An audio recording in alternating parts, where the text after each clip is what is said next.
If you're crammed in a bus during the relentless rush hour, already dreading the day ahead or unmistakable scent of sweat from the person in front of you, such a situation can trigger discomfort, especially when said individual turns out to be an incessant talker, conversation on their phone oblivious to the collective sighs around. When someone dares to interject, they're met with a snide remark and the conversation continues, unabated. This scenario is far from unique. We encounter such vexing characters daily, in traffic, at the workplace, and sometimes even at home. Their behaviors are as diverse as their backgrounds, ranging from blissful ignorance of social norms to a willful defiance of them. Choose not to be harmed, and you won't feel harmed. Don't feel harmed, and you haven't been. Marcus Aurelius. This profound Stoic quote underpins the heart of dealing with life's disruptors. Stoicism teaches us to detach from the external irritations and focus on our internal responses. In this video, we delve into the wisdom of Stoicism to navigate the murky of interpersonal annoyances. We'll explore how to transcend the unpleasantness of noisy, smelly commutes, the challenges of interacting with difficult colleagues, and even the complexities of addressing narcissistic behaviors. Let's embark on a journey of self-discovery and learn how to turn every annoyance into a moment of reflection. With Stoicism as our guide, we do not live in a perfect world. There are people who drive us crazy, and conversely, we too can drive some people crazy. Sometimes you wonder if you should learn to love everyone you meet. According to Professor Robert Sutton from the Department of Management Science at Stanford University, building a group that is entirely composed of close friends is impossible. This is also why smart people must find ways to behave appropriately with those they dislike. Here is how they do it.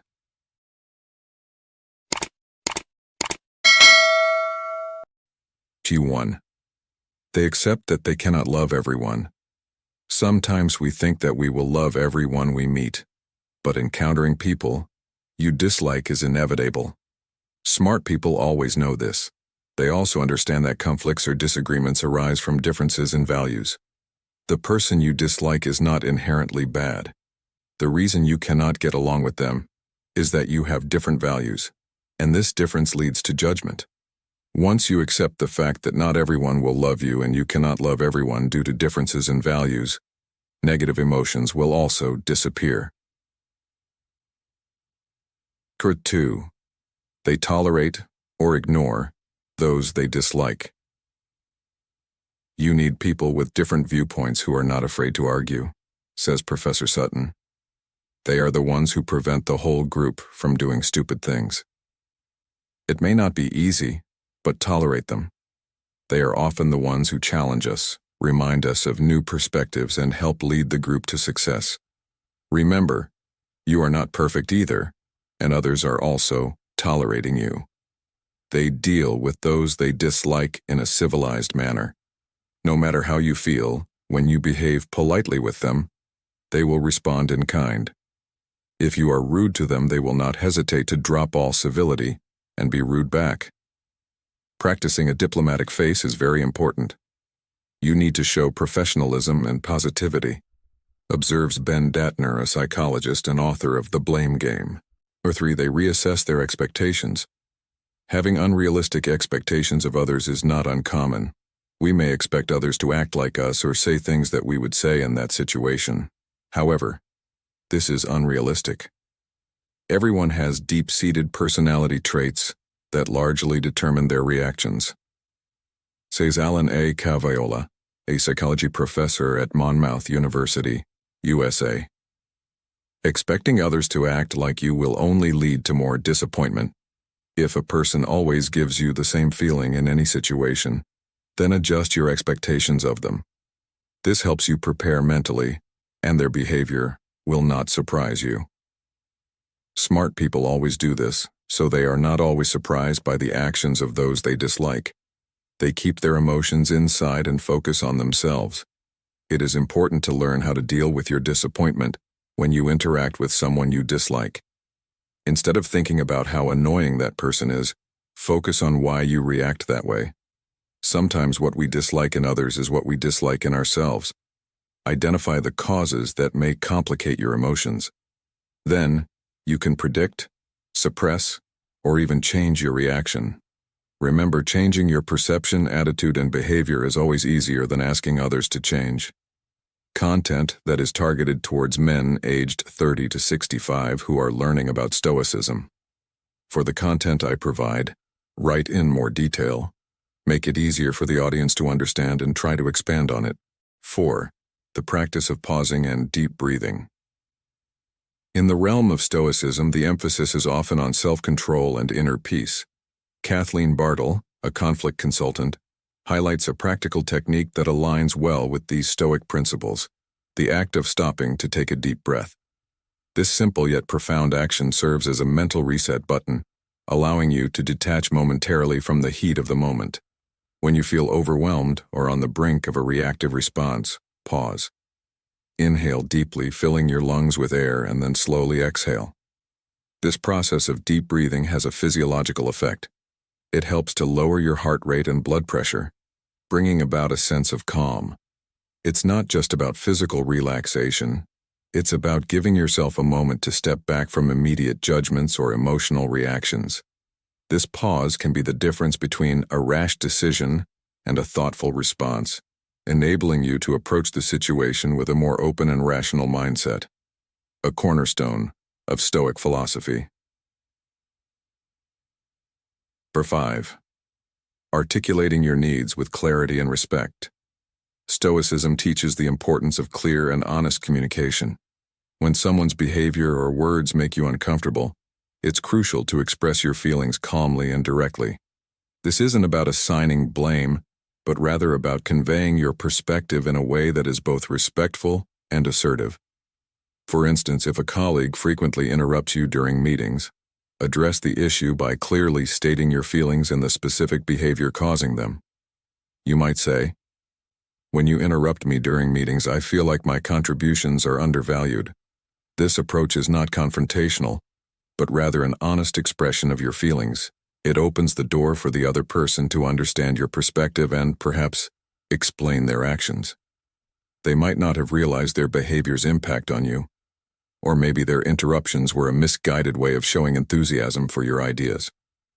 By communicating your needs in this manner, you're practicing a key Stoic principle, focusing on what you can control, your actions and responses.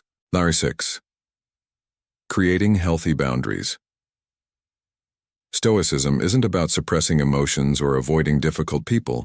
It's about managing your reactions and maintaining inner tranquility. One practical way to do this is by creating physical and emotional distance from those you find challenging. In a workplace setting, for example, if there's someone whose presence is particularly disruptive to your peace of mind, it might be wise to create a physical buffer. This could mean choosing a seat further away from them in meetings or finding a different room to work in when possible. However, it's also important to cultivate a sense of empathy. Remember that everyone, including those you might not get along with, is fighting their own battles. This perspective helps in maintaining a balanced view of people, making it easier to interact with a wide range of personalities. Creating distance doesn't mean avoidance. It's about setting boundaries that allow you to interact in a way that preserves your inner peace. Stoicism teaches us that, while we cannot control others' actions, we can control our reactions and interactions with them. By mindfully managing these interactions, you can maintain a sense of calm and composure even in less than ideal circumstances. How did the Stoic Greek philosophers teach us how to deal with unpleasant and narcissistic people? In the wake of his exile from Rome, Epictetus sought refuge in Nicopolis, a Grecian city, where he established a philosophical academy. It was here that he mentored Arion, a young prodigy whose efforts immortalized Epictetus's wisdom by documenting his lectures and distilling his mentor's profound teachings into essential life lessons. Among these teachings, Epictetus touched upon the Roman bathing culture, a vital aspect of their societal life. The public baths, a legacy from the Greeks, were more than mere sites for cleanliness. They were hubs of social interaction. Romans, including the elite who owned private baths, would frequent these public spaces to mingle, network, and for politicians, to win favor among the populace. Yet these baths were also scenes of misconduct, with some engaging in disruptive or even thievish behavior. Stoic literature reveals that human nature and its vices are ageless, persisting through millennia. Epictetus's counsel on handling such vexations was to reflect on the nature of daily pursuits. He taught that one should anticipate the inherent challenges of public spaces like the baths, where splashing, noise, and rudeness were to be expected. By accepting these as part of the experience, we could remain unfazed when confronted with them. Epictetus's wisdom extends beyond mere anticipation. He advocates for inner tranquility and emotional mastery in the face of adversity. He famously stated, "As you set out to bathe, keep in mind the nature of the act, but also strive to maintain serenity. Should an obstacle arise, remind yourself that your aim was not only to bathe, but to keep your composure aligned with nature." Succumbing to irritation would mean failing not in the act of bathing, but in your objective to remain harmonious with the natural order. This Stoic quote encapsulates the essence of his teaching: the importance of inner peace and rational response, regardless of external circumstances. Embarking on a journey with public transit can often be a meditation in itself. Consider this: what is the true essence of this daily venture? It's unrealistic to expect every trip to be a haven of tranquility, with punctual arrivals and congenial company. The reality is, as seasoned commuters know, there's a spectrum of experiences on public transport. You may encounter the cacophony of loud conversations, the discomfort of crowded spaces, or the occasional fare dodger. So, how would a Stoic navigate this? Drawing from the wisdom of Epictetus, we approach this in two stages. First, by setting realistic expectations before stepping out, and second, by cultivating a fortress of calm within, amidst the chaos. As you step onto the bus, brace yourself for the unexpected delays. When you board the train, prepare to meet the full range of human expressions, from the sullen ticket collector to the less than pleasant fellow passenger. You've already demonstrated remarkable dedication to living by Stoic principles. Have you ever pondered what it would be like to walk in the shoes of a great leader, one who is constantly scrutinized and challenged, yet must remain a beacon of strength and wisdom? This is the tale of Marcus Aurelius, a renowned Roman emperor and a devout practitioner of Stoicism, who navigated the complexities of leadership and personal philosophy amidst a sea of demanding and difficult individuals. Imagine the weight of an empire on your shoulders, the incessant gaze of envy from those lurking in the shadows eager to snatch your throne. Now picture yourself as the most pivotal figure of your era, with every decision and directive shaping the course of history. Marcus Aurelius stood in this very arena, seeking wisdom and inner peace, often turning to the pages of his personal diary to dissect and understand the intricacies of life and the human psyche. His musings delved into the art of resilience amidst adversity, the quest for life's meaning, the essence of human nature, and the arduous task of engaging with challenging personalities. Take, for instance, his Stoic approach to something as mundane, yet vexing, as body odors. Rather than succumbing to irritation, Marcus Aurelius employed reason and empathy to comprehend and, if possible, assist the other in recognizing the issue. This exemplifies the Stoic doctrine of focusing on our sphere of influence, our responses and deeds, while fostering acceptance or empathy towards the elements beyond our control, such as the actions of others. In his reflections, he offers a beacon of inspiration, particularly to those between the ages of 35 and 65, who may find comfort and familiarity in the Stoic concepts. His words serve as a reminder of the power of perspective, the strength that comes from within, and the serenity that follows when we choose understanding over annoyance. As Marcus Aurelius once said, "You have power over your mind, not outside events. Realize this, and you will find strength." Let these words resonate and instill confidence in us as we navigate the complexities of human interactions and the journey of life. In navigating behaviors from those close to us, such as family members, the wisdom of the Stoic philosopher Epictetus can be a guiding light.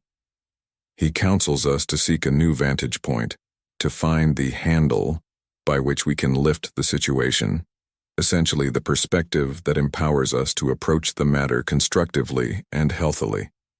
This often means highlighting the positive facets of the relationship or the individual's commendable traits, rather than fixating on the negative. Yet, as you astutely observe, there are instances when an individual's toxicity overshadows any glimmer of positivity, rendering the relationship untenable, despite efforts to see the good.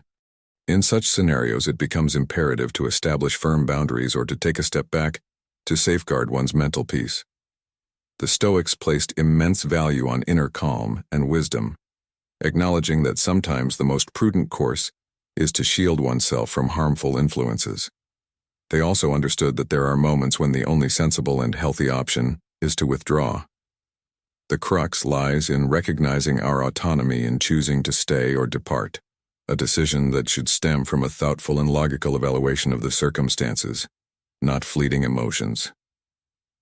In the case of your family member, your decision to create a distance after a prolonged period of endurance and patience was a measured and thoughtful one, in harmony with Stoic philosophy. The Stoics do not condone passivity or endless suffering under mistreatment. They instruct us to discern what is within our power and to act on our values and principles, even when it entails difficult choices such as severing ties with a family member. Epictetus frequently underscored the significance of acknowledging our agency and deciding our responses to life's challenges. He posited that we should not feel burdened or despondent in the face of difficult people, for we possess the ultimate choice. To endure or to walk away is within our power. Your choice to distance yourself from a toxic relative was not made lightly, but it was an act of self-respect and an affirmation of your self-worth. It was, moreover, a practical application of Stoic principles, to recognize what is within your control, to live by your values, and to seek tranquility irrespective of external conditions. As Epictetus once said, "It's not what happens to you, but how you react to it that matters." Your reaction was one of strength and self-preservation, a true reflection of Stoic resolve. Your exploration of the Stoic method for navigating difficult people and the urge to retaliate is insightful and captures an enduring sagacity. Stoics teach us to concentrate on what we can control, our actions and responses. They held virtue as the ultimate good, advocating for a life aligned with nature and rationality. Embracing the Stoic way when facing tough individuals can be incredibly freeing. It encourages us to react with empathy and understanding, and to maintain a healthy distance when needed. This isn't to say we accept poor treatment. We can still establish strong boundaries and defend ourselves proactively. The Stoic view on revenge, as you've outlined, serves as a potent reminder that vengeance harms us more than the intended target. It's self-defeating, diverting us from a path of virtue and enlightenment. Stoicism advises forgiveness, not for the offender's sake, but for our own tranquility. The most enlightening Stoic principle is that we're only affected by our own judgments and responses, not by others' deeds. This philosophy grants us power, reinforcing our capacity to choose our responses to any situation, no matter its difficulty. Delving into Stoic thought, particularly within tough social dynamics, can be life-altering. Stoicism instructs us to discern between the controllable, our emotions and choices, and the uncontrollable, the actions and views of others. Embracing this teaches us autonomy and serenity, freeing us from the chains of external circumstances and others' conduct. For those seeking growth, consider exploring the path of the prosperous Stoic. Stoicism also stresses living true to our nature and values, not being swayed by the pursuit of acceptance or the dread of rejection. In the intricate dance of human interactions, especially when it's with those who exude narcissism or toxicity, like the family member we've alluded to, the wisdom of the Stoics shines like a beacon. They would counsel us that our value isn't tethered to the opinions of others. True validation springs from within, from living a life aligned with our own values and principles. Consider the Stoic practice of discerning what lies within our realm of influence. Rather than attempting to alter the intractable individual or engaging in a fruitless quest for retribution, endeavors that are beyond our sway and likely to amplify our vexation, We have the sovereign ability to choose our responses and our level of engagement. We are the architects of our boundaries, the custodians of our serenity, determining the when and how, or indeed, the if, of our interactions. The Stoic principle of amor fati, the love of one's fate, becomes particularly pertinent. It invites us to welcome all that life presents, including the trials and the trying individuals, as avenues to cultivate virtue and personal growth. Stoics don't waste wishes on altering reality. They embrace it wholeheartedly, trusting that each piece, no matter how puzzling, has its place in the mosaic of the greater good. And they remind us, with the gentle finality of a sunset, of the transient nature of all things. The tempests of challenging relationships and circumstances are but passing gales in the grand scheme of our existence. This perspective is a compass that guides us through the tumult, ensuring we don't become ensnared in bitterness or vengeful fantasies. Instead, we anchor ourselves in the present, cultivating gratitude and living true to our values, irrespective of the actions or words of others. Embracing this Stoic path with consistency carves out a life of tranquility, integrity, and sagacity, independent of the external chaos or the conduct of those around us. He who lives in harmony with himself lives in harmony with the universe, as Marcus Aurelius once said. May you all find unity with the Creator and the cosmos.